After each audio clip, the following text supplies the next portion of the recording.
예, 오늘부터 우리가 요한 1서 말씀을 함께 읽겠습니다.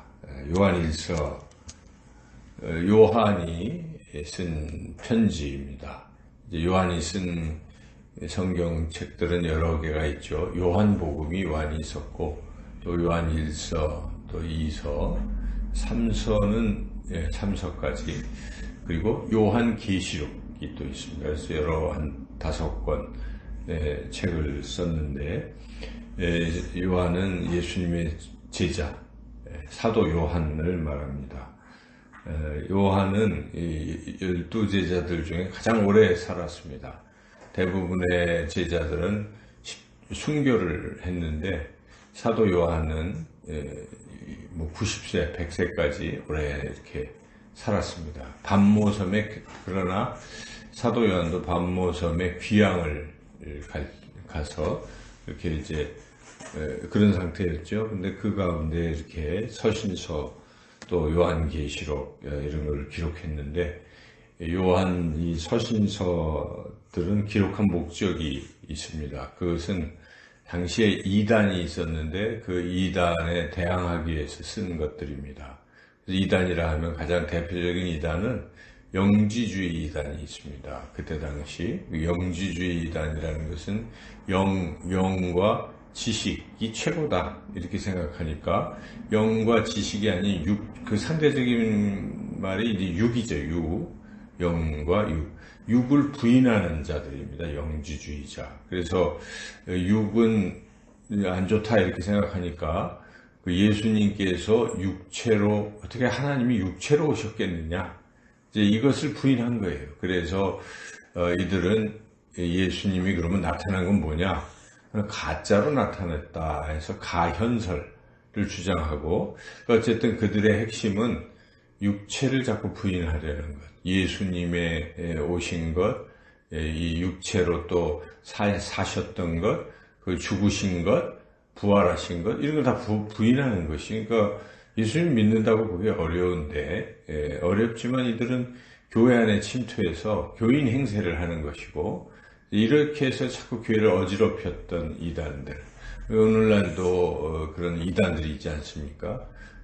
그런 이단들이 마치 교회를 다니는 것처럼 무슨 박옥수 복사라는 타이틀까지 붙여가지고 거듭남의 비밀 이런 걸 버젓이 일반 방송에도 막 광고도 하니까 사람들은 그거 뭐 교회인 줄 알아요. 그거 다 이단이고.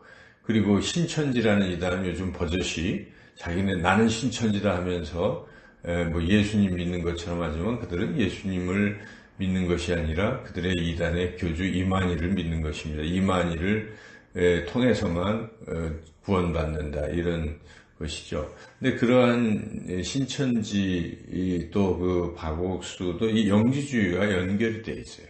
그 영지주의는 구원받는 것이 예수님이라고 말하지 않습니다. 구원받는 것은 깨달아야 구원받는다. 깨달아. 그래서 그 박옥수도 깨달음의 비밀, 자꾸 깨달음을 얘기하고, 이만희도 깨달아야 구원을 받는다. 근데 아무나 깨달을 수가 없다. 알아야 깨닫는다. 누가 알려주느냐? 이만희가 알려준다는 것입니다. 그래서 그 요한계시록의 인된 자, 이 봉함을 딱 인된 자한테 가야만 안다. 나한테 오라. 이게 이제 이단들의 특징 아니에요?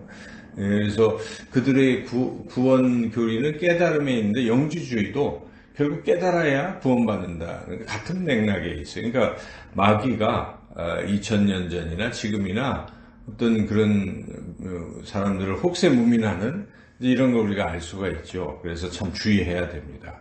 그래서 사도 요한도 예수님의 제자인데 당시에 사람들이 교회는 왔지만 이단에 빠지고 이러니까 지금 편지를 보내는 거예요. 그래서 그거 아니다. 오직 예수님을 믿어야 된다. 그러면 예수님을 믿으면 어떻게, 잘 믿으려면 어떻게 해야 되는가? 예수님을 알아야 된다는 것입니다. 그래서 요한일서는 예수님이 누구신지를 우리에게 잘 알려주고 이단들의 그 잘못을 깨닫게 하는 그런 서신서입니다. 그래서 우리가 앞으로 1장에서 5장까지 한 장 한 장 읽어가면서 이것을 배경에 두고, 당시에 이단이 있어서 이단을 주의하라는 뜻에서 썼구나, 이런 뜻에서 이 글을 읽어야 바르게 이해할 수가 있어요. 자, 오늘도 1장 1절에서 4절까지는 왜 이 편지를 썼는가, 그 목적을 알려주는 것이죠. 그 목적은 여기에 보면은 특별히 3절에 보면은 목적이 3절 4절에 나오는데 3절 4절 읽어보겠습니다. 우리가 보고 들은 바를 너희에게도 전함은 너희로 우리와 사귐이 있게 하려 함이니 우리의 사귐은 아버지와 그의 아들 예수 그리스도와 더불어 누림이라. 우리가 이것을 쓰면 우리의 기쁨이 충만하게 하려 함이라. 여기의 핵심은 사귐이 있게 하려 함, 우리와 사귐이 있게 하려 합니다. 이 뜻이 무엇이겠습니까? 지금 사도 요한과 그 교회에 이 바르게 믿는 사람들과 사귐이 있게 하려고. 지금 근데 이 바르게 믿는 사람들과 사귐이 있지 않고 누구와 사귐이 있다는 거예요? 이단에 빠져서 이단과 사귐이 있게 하는 것을 막기 위해서 지금 이것을 쓴 거예요. 그리고 우리의 사귐이 맞다. 우리와 사귀는 게 맞는 이유는 우리는 누구와 사귀고 있습니까? 예수 그리스도, 하나님, 바로 바르게 우리는 믿고 있기 때문에 이단에 빠지지 말라, 영지주의에 빠지지 말라 하는 것입니다. 여러분, 우리가 2000년 역사에 교회의 전통이 있어요. 이게 다 성령의 역사심이기 때문에 하루아침에 이단들은 지금 갑자기 나타난 거예요. 요 몇십 년 사이에 나타났다 또 사라집니다. 근데 그것을 왜 우리가 따라가겠습니까? 그래서 여러분, 정통, 이 기독교, 이게 참 중요한 거예요. 그래서 신앙생활을 할 때 자꾸 옆에 누가 얘기한다고 솔깃솔깃 들어가면 큰일 납니다. 제가 아는 목사님도 그 따님이 지금 10년째 신천지에 있어서 얼마나 가슴 아파하는지 몰라요. 근데 그게 잠시 빠지면, 한번 빠지면 벗어나지 못합니다. 이단, 미혹하는 영 때문에 벗어나지 못해요. 우리는 교회에서 정명석 JMS 그 교회, 거기 있는 그 알잖아요. 아이들이, 청년들이 빠져서 그래요. 그러니까 여러분들의 자녀들이 혹시나 이게 잘 몰라가지고, 그런데 빠지지 않나 늘 주의하셔야 돼요. 주의하시고, 그래서 그런 일이 혹시 있으면 빨리 목회자와 상담하시고, 그래야 그런 이단에 계속 가지 않으면 큰일 납니다. 그래서 주의해야 된다는 것이죠. 그러면서 지금 사도 요한은 여기에 우리가 왜 정통이냐, 우리는 예수님과 사귐이 있는 것인데 그 근거가 뭐냐 하는 것을 1절 2절에서 밝히고 있는 거예요. 예수님은 이런 분이신데 지금 영지주의자는 예수님이 육체를 부인하고 있지만 우리는 그 예수님을 육체로 교제했던 사람들이다. 사도 요한은 예수님의 제자 아니에요. 그러니까 그런 우리다 하는 것을 지금 이야기하고 있습니다. 1절 2절 읽어보겠습니다. 태초에 있는 생명의 말씀에 관하여는 우리가 들은 바요, 눈으로 본 바요, 자세히 보고 우리의 손으로 만진 바라. 이 생명이 나타내신 바 된지라. 이 영원한 생명을 우리가 보았고 증언하여 너희에게 전하노니 이는 아버지와 함께 계시다가 우리에게 나타내신 바 된 이시라. 바로 예수님이 육체로 오셨다는 것을 입증하고 있잖아요. 예수님은 우리가 직접 손으로도 만지고 또 같이 눈으로도 보고 교제했던 그분, 육체로 오셨다는 것을 확실히 증언하는데 영지주의 이단들은 뭐라고 하고 있습니까? 육체로 안 왔다, 가짜로 나타난 가연설을 주장했기 때문에 이걸 정면으로 지금 반박하고 시작하는 겁니다. 그리고 이제 그 목적을 이야기한 후에 5절부터 10절은 당시 영지주의자들의 잘못된 것이 하나 있었는데 자기네들은 죄가 없다는 것입니다. 죄가 없고, 왜 우리가 구원파를 보면요, 죄 없다고 그래요. 자기네들은 예수님이 용서하셨기 때문에 나는 죄가 없다, 그러므로 죄를 회개할 필요가 없다라고 그래요. 그들은 오히려 회개하면 더 욕되게 하는 것이다 하면서 죄를 회개 안 하니까 그 구원파 옛날 왜 그 세월호가 일어난 것입니다. 죄책감이 없는 거예요. 그런 짓을 하고도 그런 겁니다. 그러니까 한번 잘못 믿으면 얼마나 나쁜 곳에 빠지는가 우리가 알 수가 있는데, 그래서 그들의 특징은 죄를 져도 회개하지 않는, 이게 이단이에요. 여기에 보면 그들은 그 행위 자체도 죄를 안 짓는 것도 아니에요.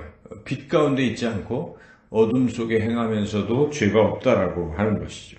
여기에 보면 하나님은 빛이시기 때문에 어둠과는 이게 다르다는 것입니다. 그런데 그들은 어둠 속에서 지내면서 하나님을 믿는다고 하고 있다는 것이죠. 6절 보죠. 6절 읽어볼까요? 만일 우리가 하나님과 사귐이 있다 하고 어둠에 행하면 거짓말을 하고 진리를 행하지 아니함이거니와, 지금 그렇게 한 것에 대해서 우리는 안 그렇다. 사도 요한과 이 공동체는 어둠에서 자꾸 벗어나려고 한다는 것입니다. 그래야 하나님과 사귐이 있는 것이죠. 왜냐하면 하나님은 어둠이 아니니까. 어둠 속에 있다는 건 하나님과 지금 떨어져 있다는 뜻이잖아요. 그래서 우리가 하나님과 교제하고 사귀려면 어둠에서 빨리 벗어나야 된다. 그러니까 우리가 하나님과 교제하는 첫 번째 방법은 어둠의 자리에서 자꾸 떠나야 돼요. 악인들과 꾀에 쫓고 그들과 함께 자리에 앉아있고 하면 안 돼요. 거기서 빨리 벗어나서 하나님 품으로 이렇게 하나님 교제하는 공동체 속으로 자꾸 와야 된다는 것이죠. 그리고 두 번째는, 그러나 인간은 죄 없다고 할 수가 없어요. 누구나. 그렇기 때문에 그 죄의 부분을 자꾸 해결해 나가야 된다는 것이. 이 땅에서 우리가 하나님 나라 천국 갈 때까지는 신앙 자체가 이 죄를 자꾸 없애는, 죄를 회개하는 이런, 그래서 점점 거룩해지는 성화의 길을 걸어가야 된다는 것이. 그 방법을 사도 요한은 지금 공동체에게 알려주는 것이죠. 7절에서 9절, 10절까지 아주 유명한 말씀인데 같이 한번 전체를 읽어보겠습니다.